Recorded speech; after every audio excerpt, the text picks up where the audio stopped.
আটটি কারণ কেন কলকাতা হাইকোর্ট ৭৭টি গ্রুপের ওবিসি সার্টিফিকেট বাতিল করেছে। নমস্কার, ইন্ডিয়া নিউজ বাংলায় আপনাদের স্বাগত জানাচ্ছি। আমি ঋতুশ্রী মজুমদার। বুধবার কলকাতা হাইকোর্ট পশ্চিমবঙ্গে ২০১০ সালের পরে জারি করা সমস্ত অন্যান্য অনগ্রসর শ্রেণীর শংসাপত্র বাতিল করেছে। প্রায় ৫ লাখ মানুষ এই রায় দ্বারা প্রভাবিত হতে পারে।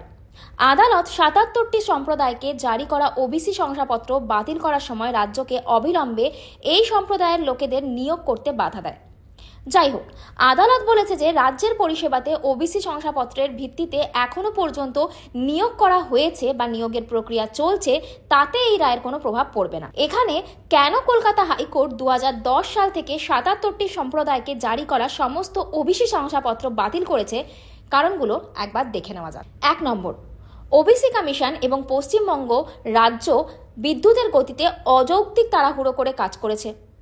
আদালত উল্লেখ করেছে যে পশ্চিমবঙ্গ সরকার তার হলফনামায় স্বীকার করেছে যে একই তারিখে ৩টি শ্রেণী মহালদার, কান এবং আবদালের শুনানি হয়েছে। 8টি ক্লাস ১ এপ্রিল ২০১০-এ সুপারিশ করা হয়েছে, 7টি ক্লাস ৬ এপ্রিল ২০১০-এ, আরও 7টি ক্লাস ১৭ জুন ২০১০-এ, 5টি ক্লাস ২৬ জুলাই ২০১০-এ।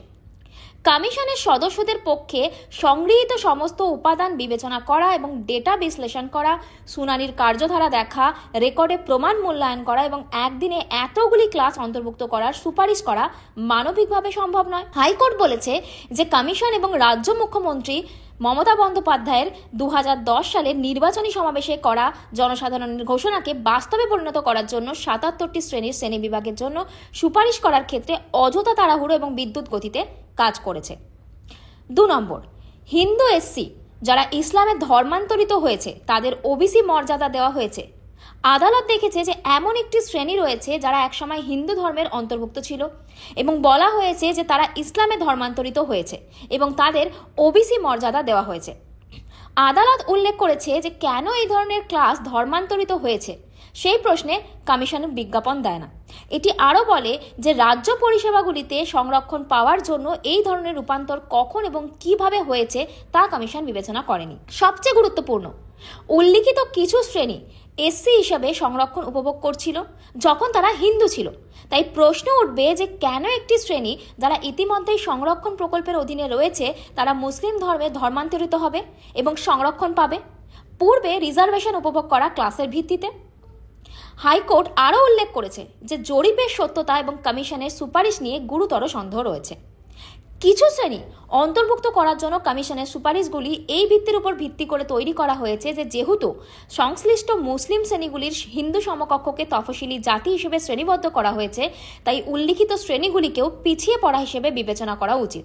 তাই রিপোর্টগুলি প্রকাশ করে এটাই বলে, হিন্দু ধর্ম থেকে ধর্মান্তরিত এসসি হিসেবে শ্রেণীবদ্ধ করার নির্দিষ্ট শ্রেণীর ক্ষেত্রে কমিশনের সুপারিশগুলিকে ন্যায্যতা দেওয়ার প্রবণতা একটি তফসিলি জাতি এবং অন্যান্য অনগ্রসর শ্রেণীর মর্যাদাকে সমান করার জন্য কমিশনের উল্লিখিত প্রচেষ্টা উভয়ের মধ্যে পার্থক্যকে অস্বীকার করে। সুপ্রিম কোর্ট এটাই ব্যাখ্যা করেছে। निश्चित रूप से हाईकोर्ट ने जो किया है संविधान के आधार पर किया है और यह देश संविधान के आधार पर चलेगा, तुष्टीकरण के आधार पर नहीं चलेगा। चाहे कोई कितना भी बड़ा आदमी हो, तुष्टीकरण के आधार पर नहीं चलेगा। और जो ये उनका अहंकार बोल रहा है, जिस तरह से ममता जी ने कहा उनका अहंकार बोल रहा है, और देश कभी धर्म के आधार पर आरक्षण स्वीकार नहीं कर रहा है। ৩ নম্বর, ৭৭টি গ্রুপের সুপারিশ করার জন্য কমিশন দ্বারা পরিচালিত সমীক্ষায় বেশ কিছু ঘাটতি আদালত দেখেছে। যে কমিশন এই শ্রেণীর সুপারিশ করার সময় জরিপ করা একটি শ্রেণীর লোকের নাম এবং সংখ্যা প্রকাশ করেনি। যেসব ক্ষেত্রে কমিশনের রিপোর্টে জরিপ করা লোকের সংখ্যা উল্লেখ করা হয়েছে সেখানে এটা স্পষ্ট যে সংশ্লিষ্ট শ্রেণীর মোট জনসংখ্যা মোটেও জরিপ করা হয়নি। অধিকাংশ জরিপে জরিপ দলের শক্তি প্রকাশ করা হয়নি। যেসব ক্ষেত্রে যেখানে শক্তি প্রকাশ করা হয়, প্রতিবেদনে বলা হয় যে 2 থেকে 3 জন লোক সংশ্লিষ্ট শ্রেণীর সদস্যদের জরিপ করেছে। এটা স্পষ্টতই সম্ভব নয়। 2 বা 3 জন ব্যক্তি একটি সম্প্রদায় বা শ্রেণীর সমগ্র শ্রেণীর ব্যক্তিদের জরিপ করার জন্য, তাও অল্প সময়ের মধ্যে। আদালত দেখেছে যে তথাকথিত সমীক্ষাগুলি এমন জেলাগুলির নাম নির্দেশ করে যেখানে একটি শ্রেণী থাকে, তবে তারা স্পষ্টভাবে বলে যে কমিশনের দলটি সমস্ত জেলাগুলোকে কভার করেনি, যেহেতু এটি শুধুমাত্র সেই জেলাগুলিকে কভার করেছে যেখানে জরিপ করা শ্রেণী বাস করে। সংখ্যাগরিষ্ঠের মধ্যে তাই এটা নিশ্চিত করা যায় না যে জরিপকৃত শ্রেণীর সংখ্যালঘু সংখ্যা ক্রিমি লেয়ারের মধ্যে পড়ে কিনা এর ফলে সংরক্ষণের অযোগ্য হয়ে পড়ে। 4 নম্বর, ওবিসি মর্যাদা দেওয়া কিছু শ্রেণীর জন্য কোনো সমীক্ষাই করা হয়নি। আদালত দেখেছে যে কিছু ক্লাসের বিষয়ে কোনো জরিপ করা হয়নি, যেমনটি রিপোর্টে স্বীকার করা হয়েছে। কমিশন রাজ্য পরিষেবাগুলিতে একটি জরিপকৃত শ্রেণীর বিদ্যমান প্রতিনিধিত্বের শতাংশ রেকর্ড করেনি। রাজ্য পরিষেবাগুলিতে নাগরিকদের অসংরক্ষিত শ্রেণীর সাথে এই জাতীয় প্রতিনিধিত্বের তুলনা করা যায়, যা তুলনা অনুচ্ছেদ দ্বারা বাধ্যতামূলক। কমিশন প্রতিবেদনে কোনো মানদণ্ড নির্ধারণ করেনি, যার ভিত্তিতে একটি উপসংহারে পৌঁছেছে যে একটি জরিপকৃত শ্রেণী পশ্চাৎপদ আদালত আরও যোগ করেছে।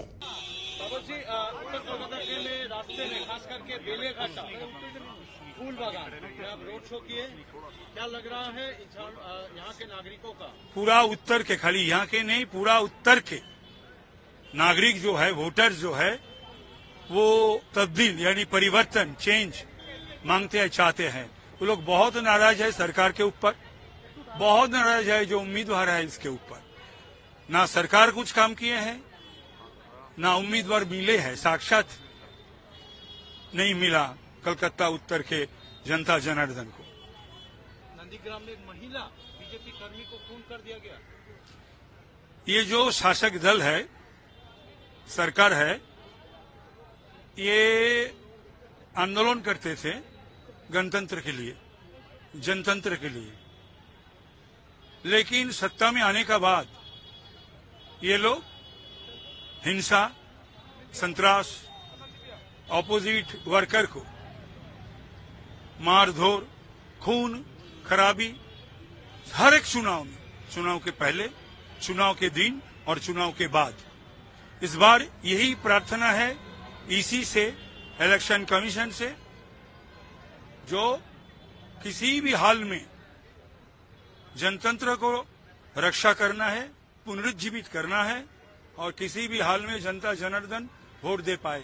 इस मर्तबा ये जो क्रिमिनल को प्रतिनिधि पार्लियामेंट में ना जाए, जनता जनार्दन का, गणदेवता का प्रतिनिधि पार्लियामेंट में जाए। 5 নম্বর, পশ্চিমবঙ্গ সরকার প্রতিরক্ষামূলক বৈষম্য অনুশীলন করেছে। আদালত এই উপসংহারে পৌঁছেছে যে রাজ্য কর্তৃপক্ষ সাংবিধানিক বিধান লঙ্ঘন করেছে এবং সাংবিধানিক নিয়মের বিচ্যুতিতে প্রতিরক্ষামূলক বৈষম্য অনুশীলন করেছে। কোনো তথ্য প্রকাশ করা হয়নি, যার ভিত্তিতে নিশ্চিত করা হয়েছিল যে পশ্চিমবঙ্গ সরকারের অধীনে পরিষেবাগুলিতে সংশ্লিষ্ট সম্প্রদায়ের পর্যাপ্ত প্রতিনিধিত্ব নেই। উল্লেখিত প্রতিবেদনগুলি কখনোই প্রকাশ করেনি যে এবং সেই জন্য কেউই এটির বিষয়ে আপত্তি জানানোর সুযোগ নিতে পারেনি। রিপোর্টগুলি থেকে এটি স্পষ্ট হবে যে সংশ্লিষ্ট সম্প্রদায়ের পশ্চাৎপদতার সীমার মূল্যায়নের জন্য কারণগুলি নির্ধারণের জন্য শুধুমাত্র কান ক্লাসের একজন সদস্যকে শুনানির সুযোগ দেওয়া হয়েছিল। 6 নম্বর, ওবিসি কমিশন সুপারিশ তৈরিতে রাজনৈতিক সময়সীমার উপর কাজ করেছে। আদালত বলেছে যে 1993 আইন বলে যে ওবিসি কমিশনের পরামর্শ সাধারণত রাজ্যের উপর বাধ্যতামূলক হবে। কমিশনের এই ধরনের পরামর্শ যান্ত্রিক হতে পারে না এবং অবশ্যই গ্রহণযোগ্য বৈজ্ঞানিক ও শনাক্তযোগ্য তথ্যের উপর ভিত্তি করে হতে হবে। আদালত আরও বলেছে এই ধরনের কোনো তথ্য আদালতের সামনে কিন্তু রাখা হয়নি। কমিশনের তথ্য এবং এর পদ্ধতি অবৈজ্ঞানিক, তবুও এই ধরনের অপর্যাপ্ত তথ্যের ভিত্তিতে সুপারিশ করা হয়েছে। কমিশনকে সরকার কর্তৃক নির্ধারিত একটি রাজনৈতিক সময়সীমা পূরণ করতে হবে বলে মনে হচ্ছে, তাই শ্রেণী বিভাগ রাজনৈতিকের জন্য করা হয়েছে বলে মনে করা হচ্ছে।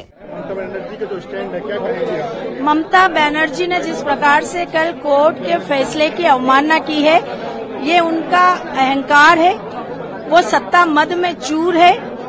ममता बनर्जी की सरकार अराजकता की पराकाष्ठा है और किस प्रकार से संवैधानिक नियमों का उल्लंघन करते हुए वो आरक्षण देने का काम, और आरक्षण में भी मुस्लिम आरक्षण देने का काम दलित, पिछड़ों और आदिवासियों के आरक्षण को समाप्त करके कर रही हैं, ये देश कभी माफ नहीं कर पाएगा। 7 নম্বর, পশ্চিমবঙ্গ সরকার কর্তৃক 2012 আইনের বিধানগুলি অসাংবিধানিক। আদালত দেখেছে যে 1993 সালের আইন এবং সুপ্রিম কোর্টের রায়গুলিকে রাজ্য সরকার সম্পূর্ণ অনুমোদন দিয়েছে।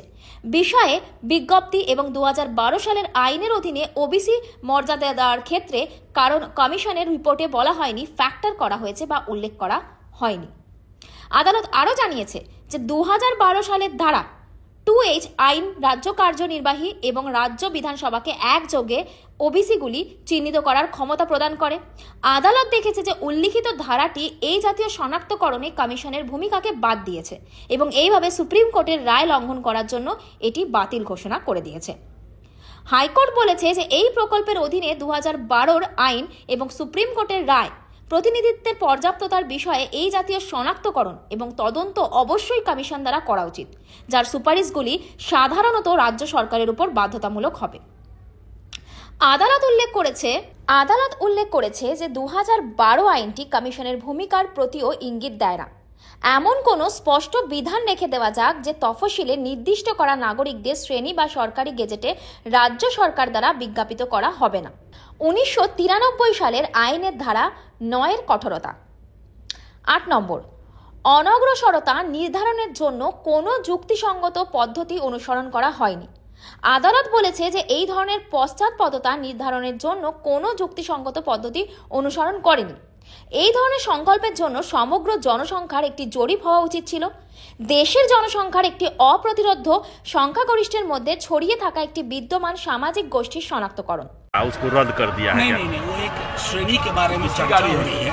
ये जो मीडिया में चल रहा है ना अंडमान, ऐसा कुछ है नहीं। और मैं तो सब उसको लेकर के प्रधानमंत्री जी उड़ गए। अरे प्रधानमंत्री जी, आप देश के प्रधानमंत्री हैं। अमित शाह जी, आप देश के गृह मंत्री हैं। मंडल कमीशन की रिपोर्ट पढ़ी है, पढ़वा लीजिए किसी से। उसमें गैर हिंदू समुदायों में किस आधार पर आरक्षण है? हज्जाम अगर हिंदू है, हज्जाम अगर मुसलमान है, दोनों को आरक्षण है। कारण सामाजिक शैक्षणिक है। ट्विस्ट मत करिए, भैंस खोल लेगा, मंगलसूत्र खोल लेगा, हिंदू मुसलमान। अगर आप हिंदू मुसलमान ना करें ना, मैं इन तमाम लोगों को टॉप 4 बीजेपी के लोगों को कहता हूँ, ये पंचायत स्तर का चुनाव नहीं जीत सकते।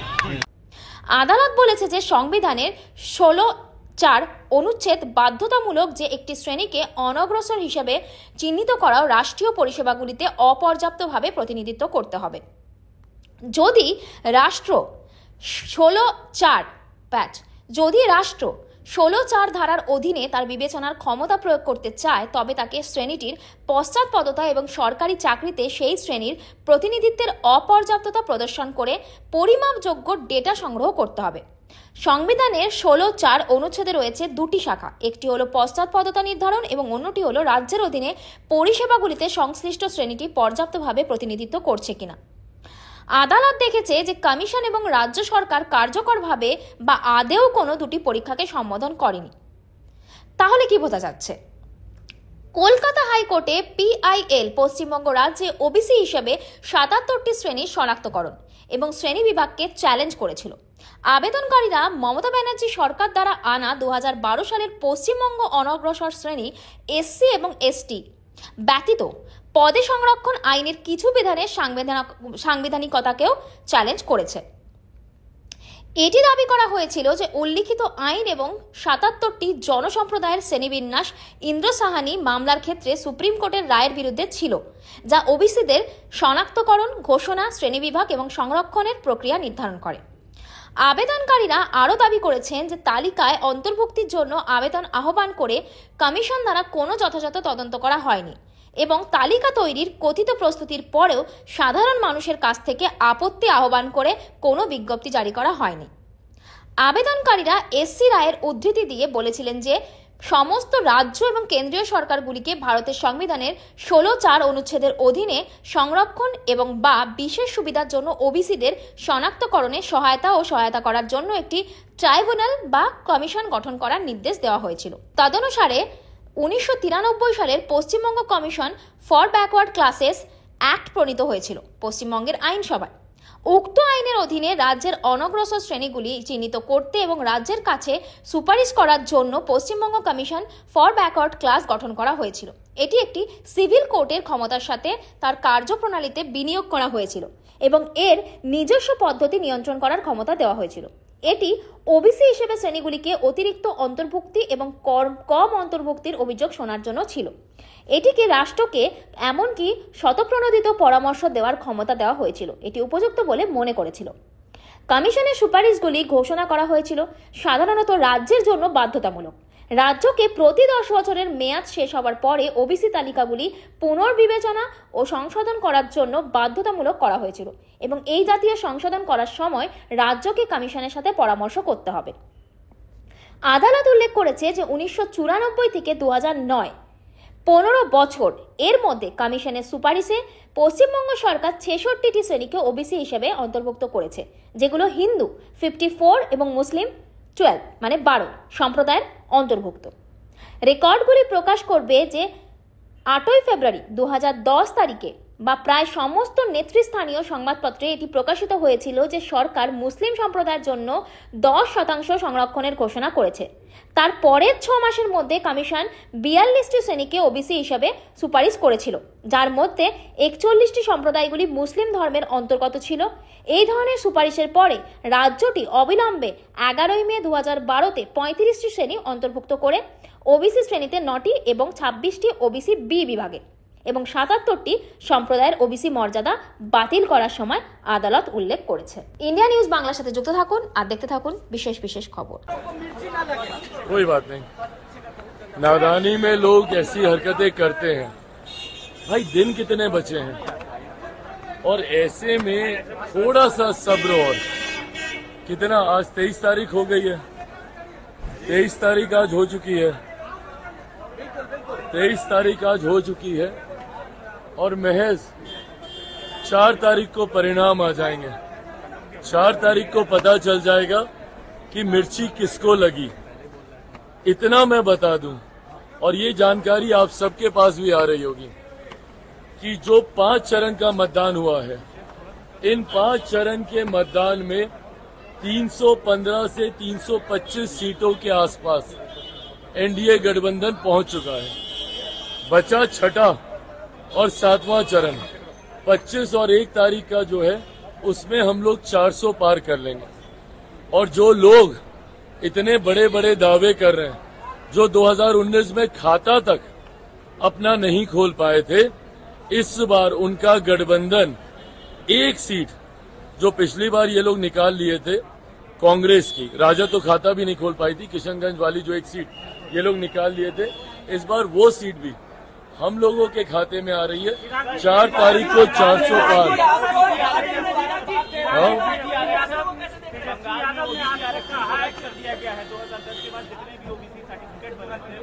तो भाई अपने में दिखा रहा है ना कि कौन तुष्टीकरण की राजनीति कर रहा है। और ये कोई एनडीए सरकार प्रधानमंत्री जी के द्वारा लिया गया फैसला नहीं है, ये माननीय न्यायालय के द्वारा लिया गया ये फैसला है। ये वो जवाब है इन इंडिया अलायंस के लोगों को जो आरक्षण को लेकर भ्रम फैलाने का काम करते हैं, जो तुष्टीकरण की राजनीति करने का काम करते हैं और जो संविधान के खिलाफ जाकर फैसले लेने